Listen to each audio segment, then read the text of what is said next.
So we're talking about solids here. X-ray crystallography is a technique that allows us to learn more about the structure of solids.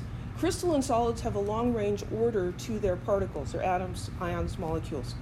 And the beautiful shapes that we see, such as these, I forget which element, which compound that is. This is a snowflake. This is just water, which frozen is a crystalline solid.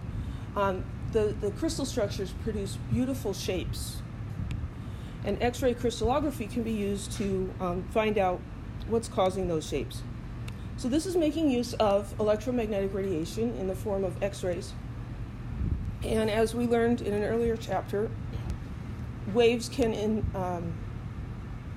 interfere constructively and make the amplitude larger, or they can interfere destructively and cancel each other out. And so we can make use of the interference pattern caused by a double slit to look at the distance between the slit openings.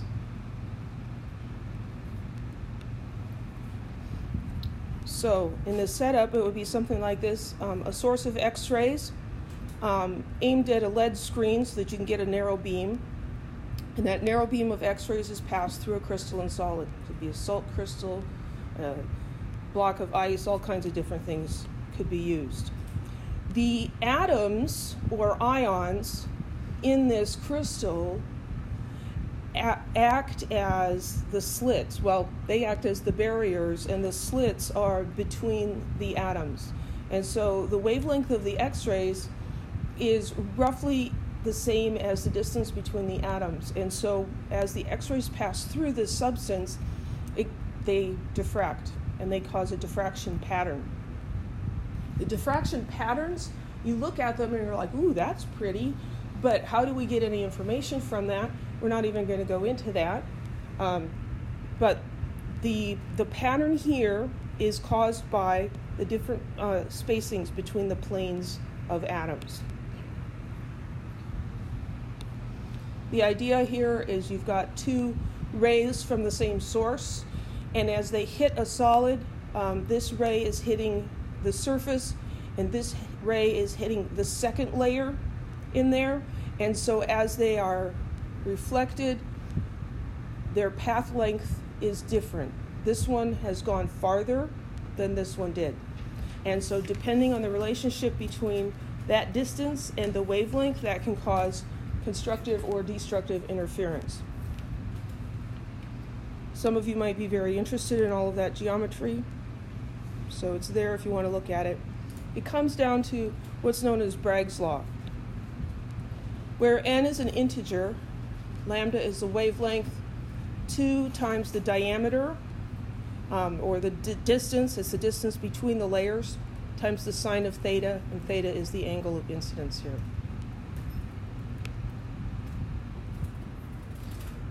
So typically what happens is you change that angle until you get maximum interference, either constructive or destructive,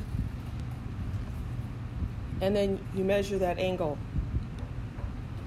So from the angle, theta, knowing the wavelength of the X-rays, we can find that the distance between the layers is equal to an integer times lambda over 2 times the sine of theta. X-ray crystallography has been used in a lot of very important determinations, such as the structures of proteins and specifically DNA. That double helix structure of DNA was first discovered using X-ray crystallography. And early images, looked like this. And you can imagine it's like, that's quite a job to figure out what does that mean. Beyond me. Simple calculation using Bragg's law. The spacing between layers of molybdenum atoms is 157 picometers. Calculate the angle at which 154 picometer X-rays produce a maximum reflection for n equals 1. You don't have to memorize Bragg's law, because it'll be given to you. Let's see if I memorized it okay. And lambda 2d sine theta, got it. So we've got some numbers here. We have 157 picometers, and we have 154 picometers, and then we're told that n equals 1. D is the distance between layers, and so it says the spacing between layers is this. So D is 157, and here it says 154 picometer X-rays. That's the wavelength of the X-rays. So lambda is equal to this. And it says calculate the angle. The angle is theta. So we need to rearrange this equation. So I'm going to divide by 2d on both sides. So those cancel out. So I end up with sine of theta is equal to n lambda over 2 times d. So let's plug the numbers in. N is 1.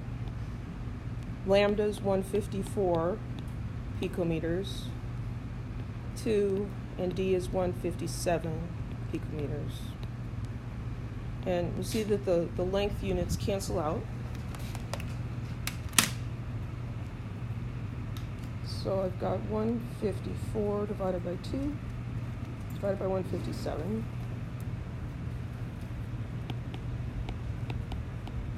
0.49044586. That's equal to the sine of theta. And if you remember back to math class, how do you get rid of sine?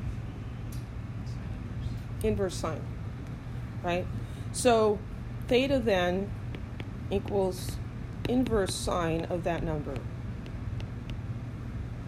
And sig figs get very strange when you start doing these sorts of functions on them. So I have that number in my calculator, and so instead of just typing in 0.49, I'm just going to use the whole thing from my calculator. And I'm going to do sine to the minus 1, and then pull that number in, press equals.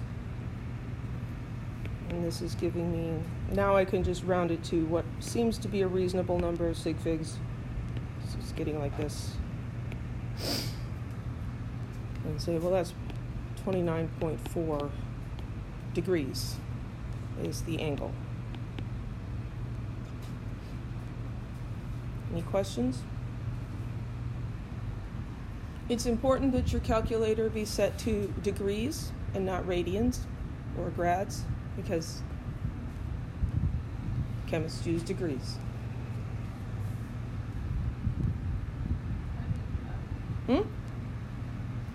So on the TI-36X Pro, there's sine and sine to the minus 1 are on the same button. And so you press it once, you get sine, and you press it again, you get inverse sine.